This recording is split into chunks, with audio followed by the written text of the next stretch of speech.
Okay po, thank you so much. Sa akin habang nakaupo po ako kanina dyan, it's so good na you are surrounded with a very, very passionate na mga tao. And habang tinitingnan ko si Super Mario, habang nag-i-intro siya, habang nag-host siya, tawa ko ng tawa kasi siguro kahit dalhin mo to sa barangay, try to visualize nasa barangay, hindi aircon, yung mga tao, yung mga suot, normal na damit. Siguro yung passion niya pag totok, ganun pa rin.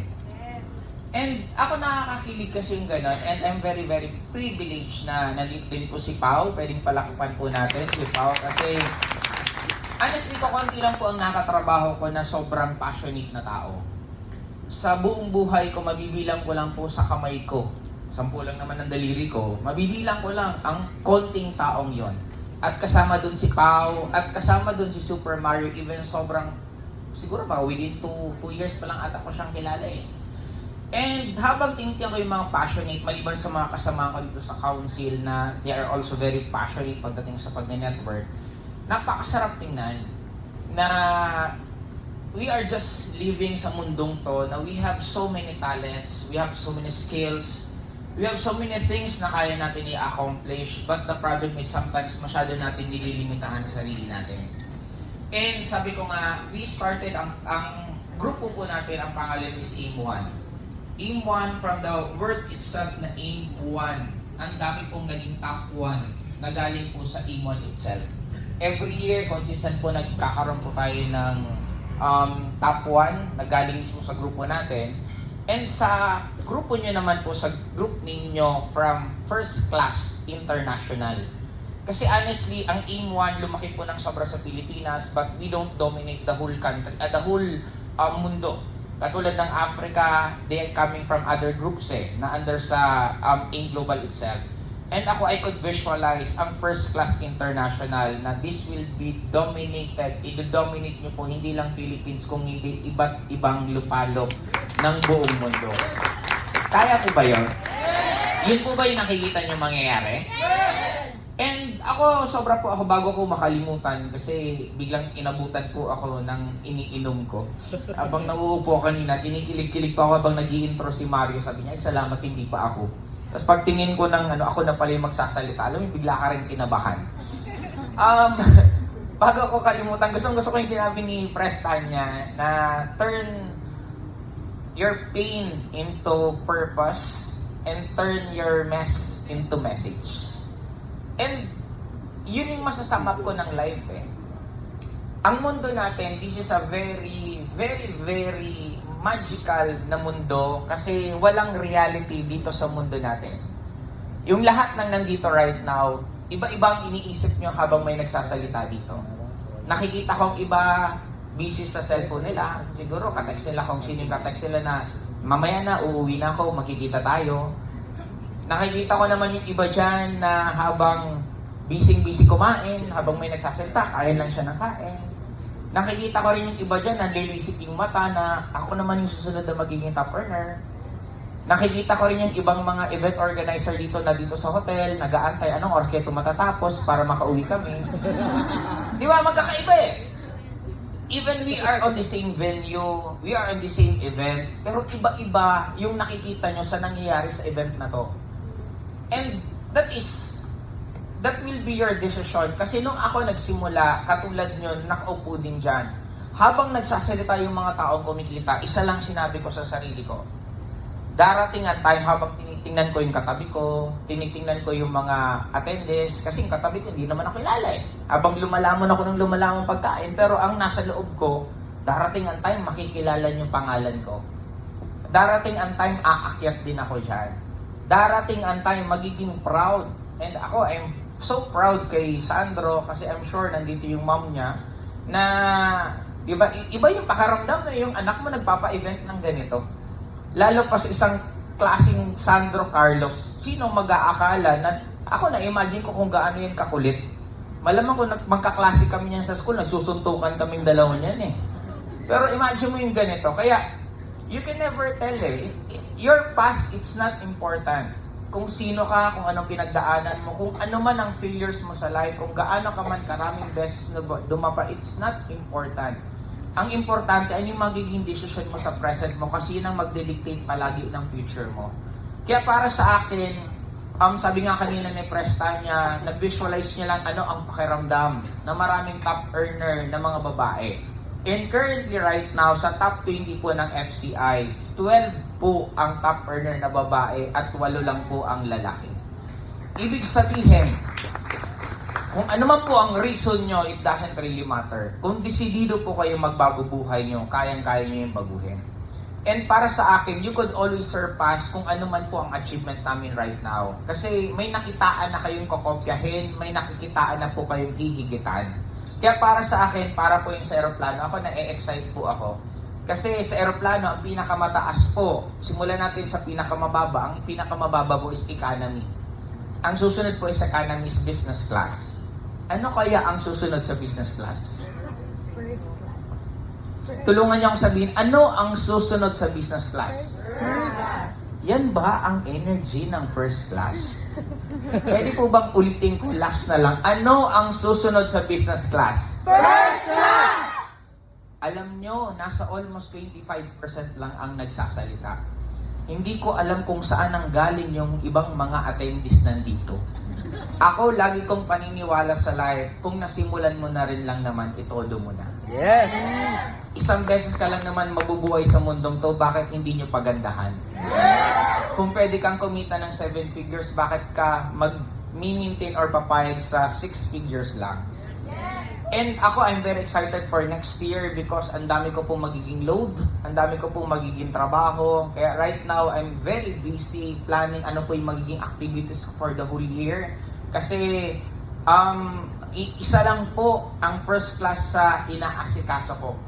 Right now po, nagkaroon po ng division ang Project High na meron na pong mga iba't iba. May FCI, may Triumph, may Royals, sila Don, may Albi, na magkakaroon ng maraming anak.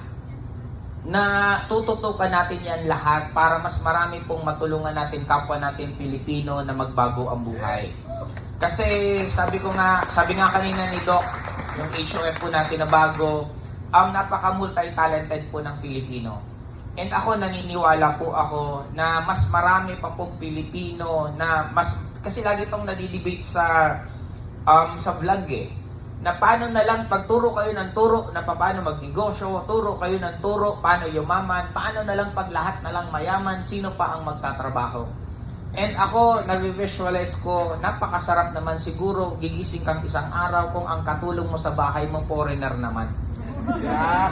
Di ba imagine pagising mo, may Amerikana kang katulong, may Russian kang katulong, di ba? Ang tanong sa'yo, sir, biglang nagtagalog, di ba? Yeah, sir, what do you want in your breakfast? Di ba yung mga ganun? Kasi naging katulong nga tayo ng ibang bansa, bakit hindi naman sila pwedeng maging katulong natin? Nagbabago naman ang mundo hindi naman lagi kang nasa baba, di ba? Lahat naman tayo may pinagdaanan, kahit gaano pa kahaba yung iyak mo, titigil ka pa rin Kahit gaano karami yung malas mo, suswertehin ka pa rin. Kahit ano pa pinagdadaanan mo sa buhay mo, isa lang sigurado ko, temporary lang yan. Kaya para sa akin, sana panindigan niyo po yung pangalan na First Class International.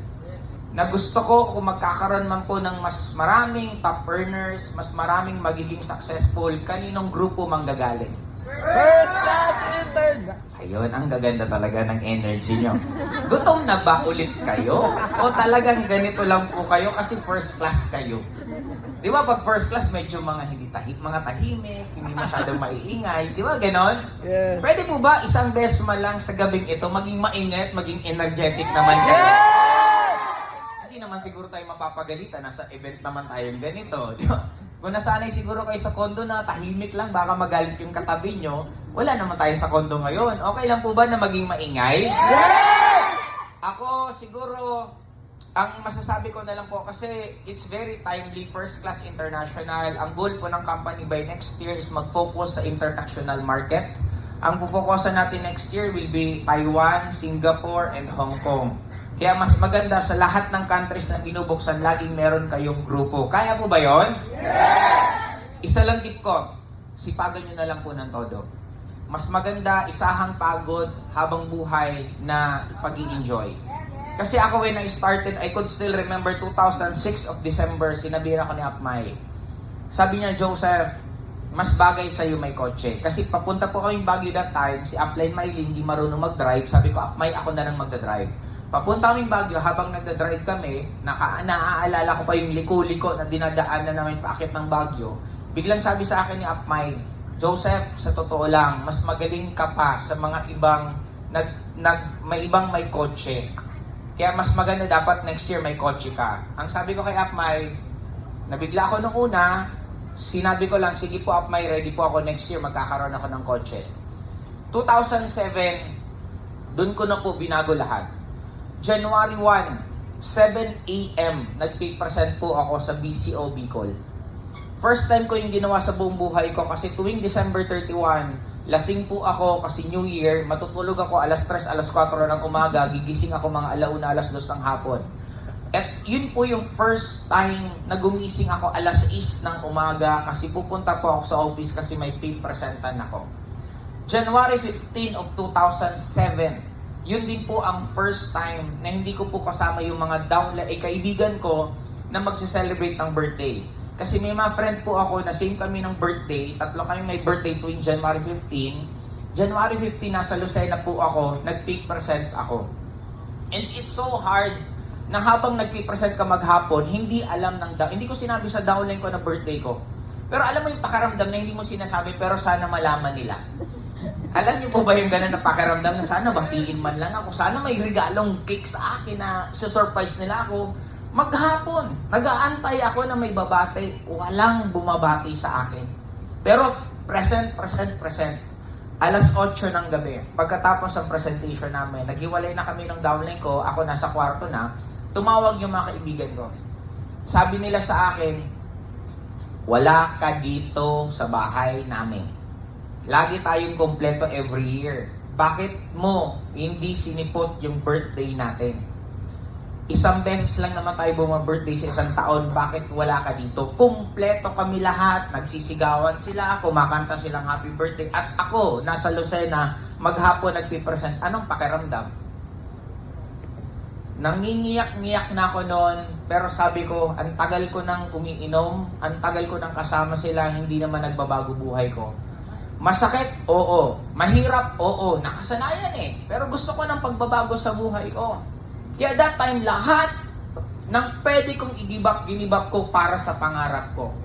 2007, yun ang first time pong nakapunta ako ng Hong Kong. 2007, yun din po ang first time na nagkaroon po ako ng sasakyan. Fast track. 2009, top 1 na po ako ng InGlobal. 2009, doon na po ako kumikita ng 7 figures a month. Fast track. Nagkaroon po ng mga iba't ibang sasakyan, iba't ibang properties, nakapunta ng iba't ibang bansa. And currently right now, I'm very excited because next year, ang goal po namin ni team, ng partner ko mismo, is every year, meron kaming 1 month na mag-i-stay sa isang country na doon po kami titira.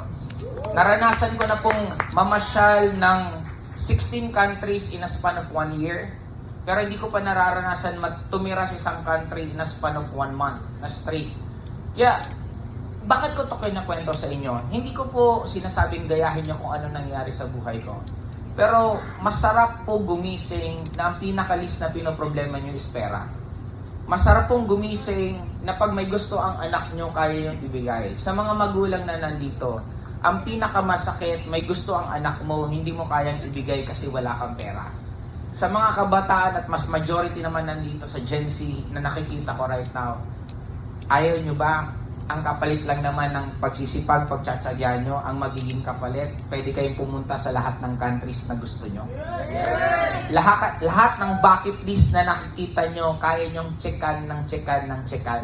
Kasi ako nakaranas po ako, nakita ko ng mga bucket list sa Facebook. Pag maglalagay sila ng bucket list, laging 70 to 80% ng bucket list nila na experience ko. Nakaranas ako mag Las Vegas, nakaranas ako mag Europe, nakaranas ako mag America, nakaranas ako mag skydive. Halos lahat ng pwedeng maranasan na experience ko. Ano ang kapalit? Magsisipag ka lang. Mag-network kayo or hindi, magsisipag kayo. Mag-network kayo or hindi, magkakaproblema kayo. Mag-network kayo or hindi, magsasalita kayo bukas. Mag-network kayo or hindi, magpo-post kayo ng anything sa Facebook. Ang tanong ko, ayaw niyo pa bang pagkakitaan kung ano ang ginagawa niyo? Kaya para sa akin, siguro last na gusto kong sabihin na lang po sa inyo lahat, First Class International. Sino sa inyo habang binabanggit nyo yung pangalan ng grupo nyo, na nabivisualize nyo, kayo ang mag-aakyat ng bandila mismo ng FCI, na marami ang magagaling na top earners sa FCI mismo. Habang sinasabi ko kanina yung words na FCI, meron na ba sa inyong medyo kinikilabutan at tumatayo ang balon? Kasi kung meron sa inyo ngayon pa lang, kino-congratulate ko po kayo. Ang pag-asenso, padali ng padali. Kasi because of the technology that we have right now, nag-start po kami, walang social media, kailangan namin bahay-bahay. Kayo ngayon, majority sa inyo galing pang TikTok, na kumita kayo ng malaki. Kaya I could always, nakikita ko, sabi nga kanina, habang iniisip ko po kanina, sabi ko, sino ba si FCI? Ang naisip ko agad, trendsetter. Kaya lang, ang ganda po talaga ng word, tama yung sinabi ni Tanya, is catalyst. Kayo po ang bumuhat ng buong project. Kayo po ang nagsimula ng gala. Pwede bang palakpakan nyo lahat yan? Kasi, bakit ako naging top 1? Isa lang rason ko, nababadoyan ako sa mga top 1 before. Habang tinitingnan ko yung mga top, kasi medyo ano po talaga, kasi meron isang top 1 dati, nagkaroon ng jingle, ang jingle dito sa Global, sa Global. Sabi ko, ayaw ko naman maging top 1 before, kasi sabi ko, grabe yung responsibilities nakatingin sa'yo lahat, ikaw limelight. Kaya lang, nung nakita ko yung sabi ko, parang ang baduy naman sa'yo, ayaw ko, gusto ko yung cool. Gusto pag sinabing top 1, astig tingnan, maayos tingnan, nakaka-inspire.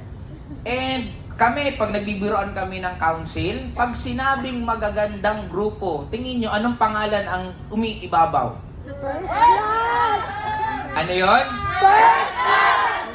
Siyempre, hindi lang naman magaganda kasi may mga Harold tayo, di ba? Pag sinabing mga gwapo, saan ang gagaling grupo? First class! Oh, sinimulan nyo na gwapo, magaganda na sa FCI. Sana pagdating ng oras, lahat ng may pinakamalaking kinikita sa company natin, manggagaling sa FCI. Again,